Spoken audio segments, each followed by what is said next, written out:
Ya quema el más o menos de 8 mga casa aquí na Upper Calarian en ante madrugada, mga alas 2 del madrugada. Ya responde mga bombero aquí na Zone 9 Purok 5 Upper Calarian, después sila recibir llamada aquí na Central Fire Station.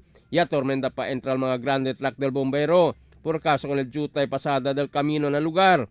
Tiene que llama pa sila con mga penetrators para poder entrar hasta adentro onde el quema. Ya ayuda al mga vivientes hala con el hose para poder arreglar con el fuego. Así como con el bombero, el quema ya principio na casa del familia Bides, na kusina del di ila okupante una ya arde el fuego.